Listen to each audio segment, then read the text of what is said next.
shake it, baby. Good morning, family, and happy new year to everybody. It's a new year, new beginnings, new resolutions, new goals. Whatever your plans are, this is the chance and the time to kind of recalibrate and write them down, set the plan, and go for it. You know, if it's how much money you want to make this year, how much weight you want to lose, whatever those goals are, this is the chance to do it. So I'm back out on the road. It's actually January 5th. I actually left my house on the 3rd and took a run out of Indianapolis to Atlanta, Georgia. It was a relay. Nice quick load. Picked it up actually that Tuesday morning, January 4th, out of Indianapolis FedEx. And I relayed with the driver in Atlanta at the Petro off at exit 12, 285. And real smooth, got there right on time. Driver was waiting for me. We coordinated pretty good, dropped, swapped trailers. He kept going, and I bounced over to pick up another load. So we always talk about don't let agents burn you too many times. And, you know, you burn me once, shame on you. Burn me twice, shame on me. Well, I took a chance again. Thought I'd give this agency another shot. And I'm here in Anderson, South Carolina, picking up a load going to North Lake, Illinois. Pays good. It's a drop and hook on the other end. It's supposed to be a drop and hook on this side. And I will say with this agency, nothing has never gone according to plan, but I can deal with this. They called me yesterday and said, hey, that drop and hook is no longer a drop and hook, it's a live load. It was no big deal. I shut down about an hour from here last night in Commerce, Georgia at a TA. And got up this morning, came here for a 9 o'clock appointment, got here about 8:45. They put me in a door, and I'm getting loaded as we speak. So when I get empty here, when I get loaded, excuse me, I'm gonna shoot back up through the mountains. What do you call it? I think it's Black Mountain, up 40. Come out on out of Knoxville and grab 75 and head north. And trying to decide whether I'm gonna cut across out of Lexington over to Louisville and go straight north from there, or go up through Cincinnati, grab 74, and go up into Indianapolis that way. I'm trying to decide, see how I feel. May want to try to break the monotony. And I haven't driven across out of Lexington up to Louisville in a while. See what that road look like. It's been a minute. Both of them about the same. Ain't much of a difference in time. But I'm excited about this year. I really am. A lot of plans, a lot of goals that I have written down, my family and I. And starting the year off right, going after it. And last year, you know, everyone knows the story. Those who follow the channel and, you know, part of the family know how I got to this point, why I got back into trucking, and what we set out to do, we pretty much accomplished. So now it's the next step of getting our bus company really self-sufficient, and then seeing what the next step here on the trucking side. You know, do I want to get another truck? Do I want to put a driver in a truck? Those are some of the things I'm bouncing around. I'm not 100% on that. You know, I am. Those of you know, my baby, my truck is dear to me, and I don't know how easy it will be to turn it over to somebody. You know, I haven't had any issue with the truck. Knock on wood.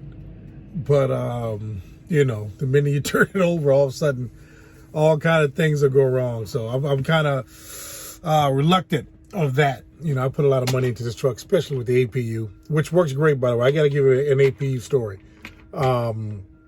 So I I went on vacation. So I was at home for a total of about 2 weeks, pretty much. When I got back into town last Wednesday, I came out to the truck Friday and started up, fire right up, no problem. But we hadn't had any really, really cold weather at all, pretty much. It's been really mild in the Chicagoland area, so the cold wasn't a big issue. We got a snowstorm New Year's Day. So coming into the snow, the temperatures dropped. It went from like 40s to like mid to high 20s. And then over that weekend, it went down and dropped a little bit more. I think it was overnight, it was probably around 11 degrees. I came out and started the truck up on Friday. Fire right up, no problems. Beautiful. APU was working. I kept it on standby the whole time. The truck was parked. Excuse me. I got up Monday morning or Monday afternoon to load up and get ready to hit the road. She wouldn't start. Oh boy, here we go. So it's cold.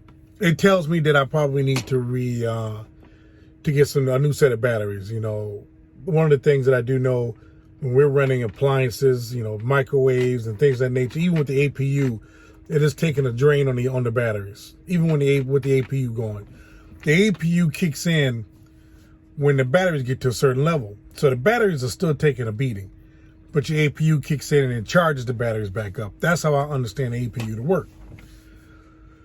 So it wouldn't start. I tried to turn it. It just, it wasn't enough juice in the batteries to fire the truck up.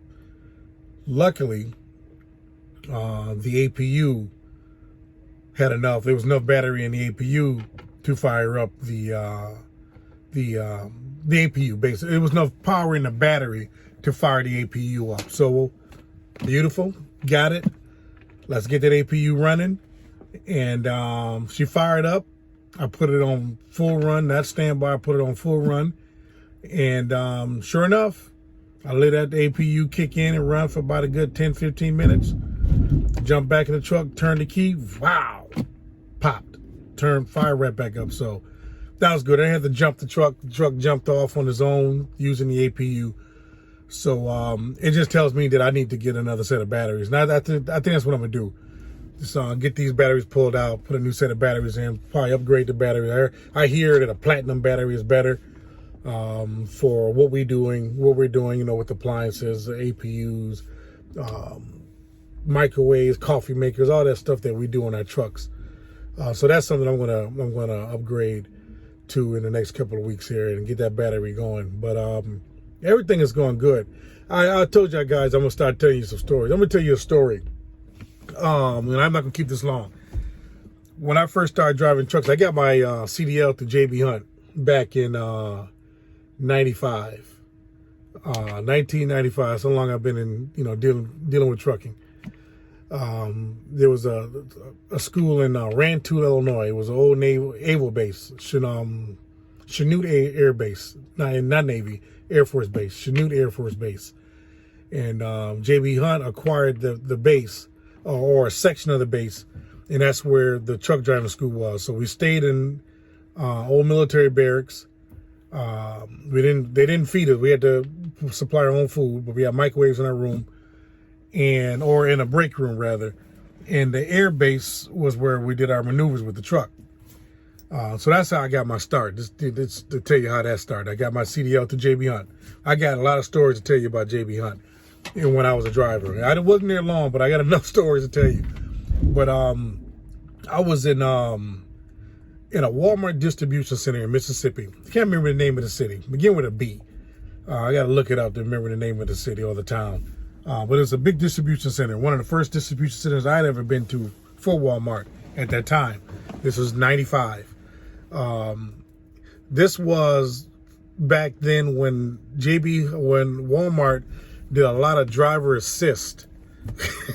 So it wasn't no drop and hooking. It was driver assist.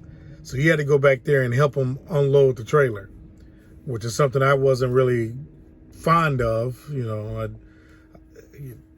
I don't like touching freight. That's work. So but here I am. I'm a young kid. I did what I was told. Hopped up on the dock, and was in there, palletizing boxes onto a pallet so they can load them and pull them out. Long process. There's a guy that backed in the hole next to me. At the time, I actually ran out to my truck real fast, and I saw the gentleman backing in. Long-nosed Peterbilt, 379, beautiful Pete.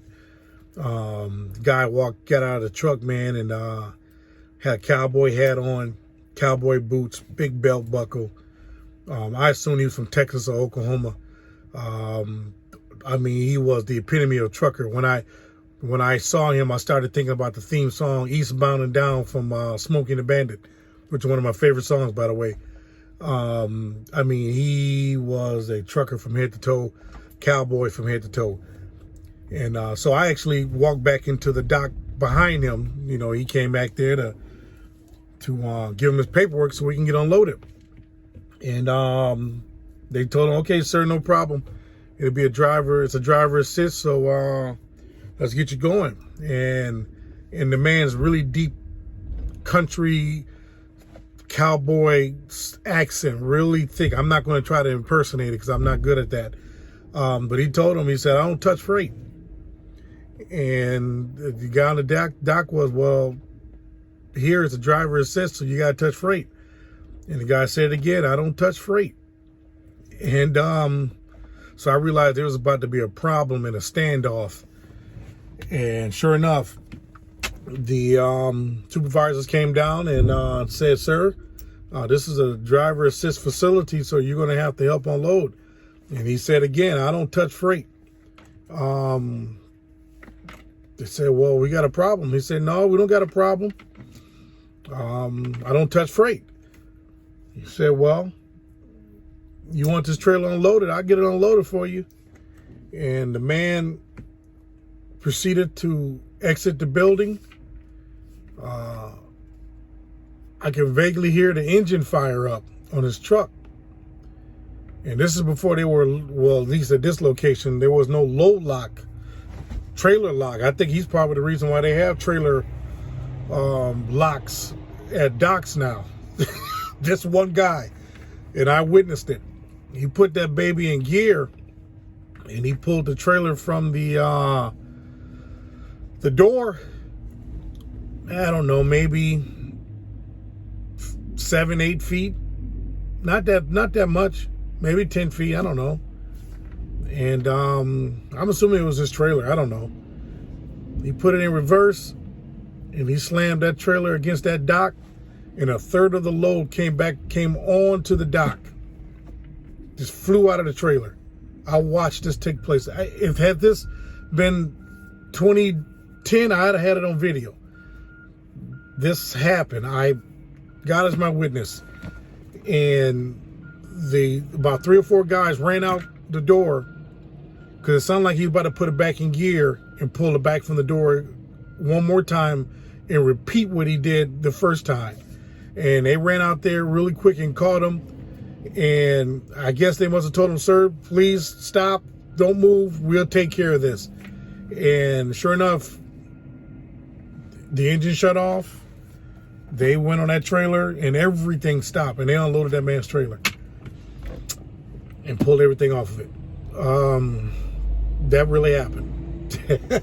It's one of the funniest things I'd ever seen in my life. So he's the reason why there's door locks or trailer locks as shippers and receivers. So I just want to share that story with you guys. Again, Happy New Year. Let's kill it this year. Let's kill it. Let's kill it. By the way, this is my pretty much my 1-year anniversary here at Landstar. Things have been great.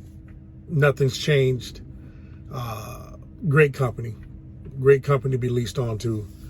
Great company to plant a flag at and build you a business at. So nothing's changed, ladies and gentlemen. Landstar, in my opinion, is still a good place to come to. So if that's something you're interested in doing, yeah, it's the real deal. It's what you make of it. Believe me, it's what you make of it. I'm not going to tell you what I grossed this year, because a lot of folks will be like, that's all you made. Well, you got to understand, I've only been out about, for the entire year, by 87 days for the entire year, roughly. By 87 days totally, with my calculation. So, and in those 87 days, what is that? It's about 3 months, really, give or take. We made over 160,000 gross. So that's not bad in my opinion. Not bad for that period of time. I don't know if I'm going to stay out any longer than that this year. I don't know. We'll see. We'll play it by ear. But let's roll. Let's make some money this year. We'll talk to you guys later, and we'll send a video up in the next couple of days. Talk to you.